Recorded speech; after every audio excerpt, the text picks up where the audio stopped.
Earl Ofari Hutchinson, E-A-R-L-O-F-A-R-I-H-U-T-C-H-I-N-S-O-N, President, Los Angeles Urban Policy Roundtable. We're in front of USC right now. We know the last week or so, it's been chaos, it's been turmoil, there's been violence, there's been disruptions. Now we have a USC major commencement graduation ceremony canceled. One of the things that we have been concerned about is that USC President Carol Folt, although she has issued statements, has not been proactive like other college presidents have been done.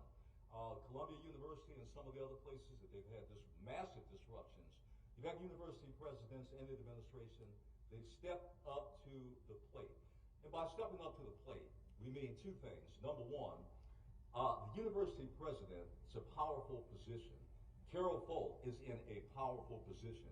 She can make things happen. You have a number of student groups. Many of them have been very disruptive. Many of them, of course, have been in the forefront of the protests and the violence, unfortunately. So now is really the time, and we've made this call in a letter, which I'll read in a second. We made the call on the USC administration, but especially USC President Carol Folt, convene an emergency campus dialogue.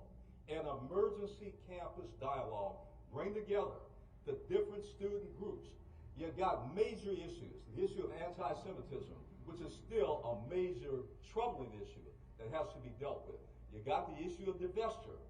That has to be dealt with. And you got the issue now of graduation, a commencement ceremony, at least the major part of that essentially has been canceled. You don't want to have to call the LAPD in every time. And the issue is not going to go away. You've got a lot of passion. You've got a lot of anger over this issue. So really, it's really a call and a challenge to USC President Carol Folt. Get out in front. Get out in front on the issue as you can. So the letter that we did send, and she has a copy of it. So this is the letter, and we have copies, by the way. So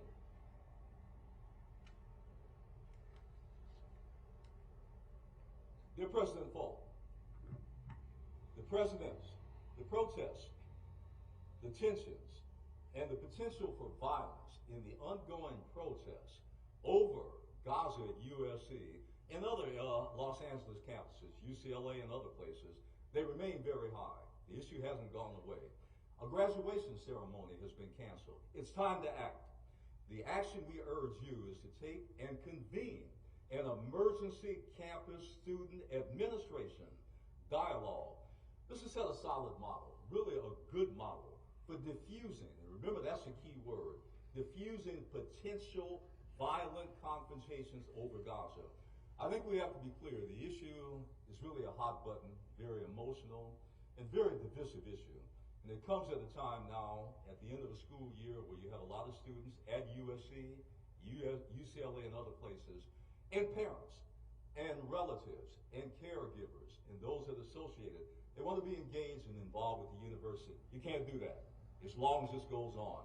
So presidents have a lot of power. Carol Folt has a lot of power. Now it's time to act. The letter went out today. She has a copy. She did issue a statement last night. Not enough. We're talking about real solid action, and by the way, action right now. You know, one other thing, when I saw this,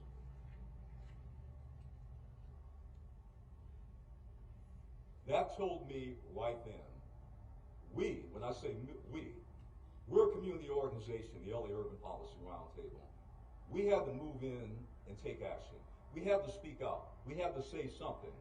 I think we would have been very remiss and negligent if we didn't, because we're vested in this community. We're vested in USC. I have 5 members of my family that work at USC, graduated from USC, so there's a long relationship with USC. So we really felt a part and incumbent upon ourselves to really, really speak out on this and not remain silent.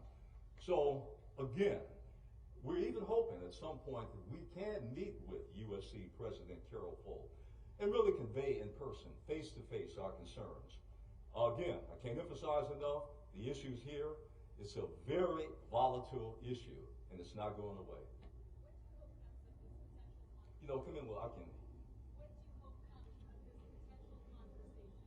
Well, what happened at Columbia University, actually the president did bring some of the student groups together. Not very successful, but at least it showed two things. One, the administration was willing to engage. That was the first thing. The second thing is it actually did damp down the violence. There had been a lot of violence, as you know, in confrontations, not only with administration police agencies, but with the NYPD. So that damped that down. So I think we can expect the same thing. When you have a president and a leadership that steps up to the plate and says, we in fact are going to accept the challenge, I think that means a lot. Leadership means everything. So what we really hope to happen is, one, a coming together, a meeting of the minds between this administration, the president, and the student groups. Mr. Hutchinson, you've been through these types of protest demonstrations before. Explain just the benefit of sitting down at a table and starting a dialogue. Nothing's going to be done right away, Right. but in your past experience, what has that initial meeting, sitting down and starting to talk, has accomplished? What do you see? Every time we have had, when I say we, my organization, on a number of issues. We've had meetings with city officials, county officials, business leaders, and public officials when there's been an issue where we're bumping heads. Almost every time, we don't expect an immediate resolution. We don't expect like magic, something just to go away. It doesn't work that way. But what we do expect and what we've seen, it shows good faith.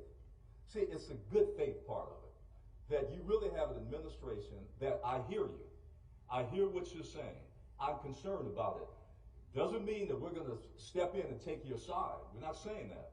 But at least we hear you. Every time there's been a dialogue, something positive has come out of that. At least it gets the ball rolling. So I think that will be the same with this. And let's face it, Carol Faults, in this case, she has issued statements, but they have been somewhat confrontational. That's not dialogue. Dialogue is give and take. And you have to be willing in the give and take to listen. Just the fact that you sit down with the other side, you're willing to listen, hear exactly what they have to say, what their concerns are, I think it means a lot. What gives you confidence that if and when this happens, that good faith will take advantage? You know, I can make a prediction. Here's a prediction. And I think when you said if and or when, see, I think it's going to happen. I think when it happens, that dialogue, I can tell you this, you're not going to have the LAPD coming back. You're not going to have campus police dragging people away, screaming and kicking. You're not going to have any of that. What you're going to have is civility.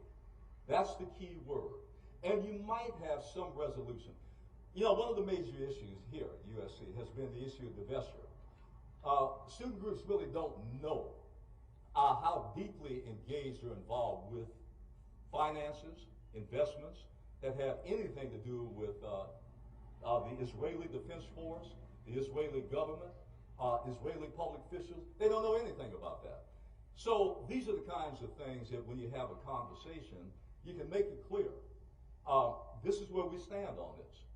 So I think it's important to have public information, and the dialogue is a good first step, not the last step, but a good first step in terms of, one, diffusing, two, sharing information, three, listening to the other side, and most importantly, at some point, hopefully, come to a resolution. See, the main thing is we were concerned about the violence. That was the main thing. We don't want to see that.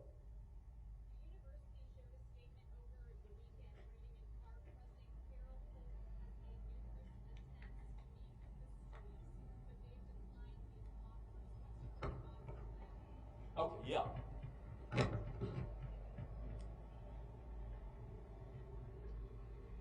Carol Faults, you have to ask two things. When you say numerous attempts, what does that mean? You got to remember there are different student groups. There's not one voice that speaks for everybody. So I have to think that when you continue, and I mean you, the president, continues to reach out to certain student groups, you will find someone that's willing to sit down and talk. I cannot believe that all the student groups are saying no. I don't believe that. But even if that's the case, continue, don't stop. Remember, you got a university. You've already canceled a graduation.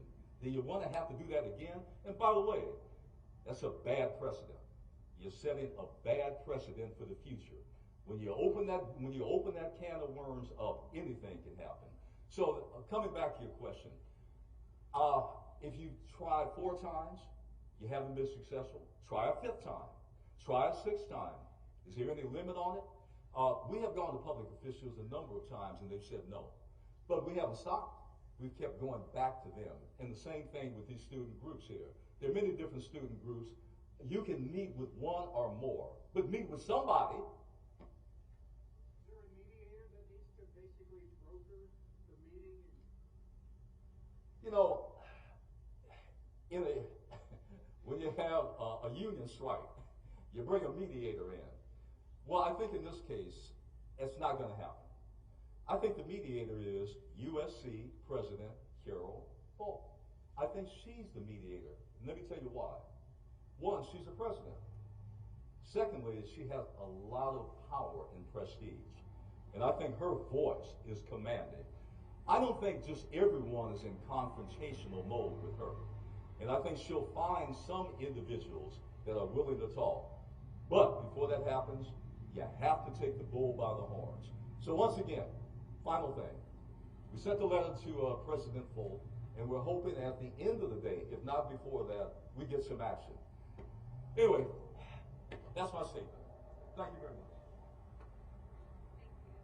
We have time.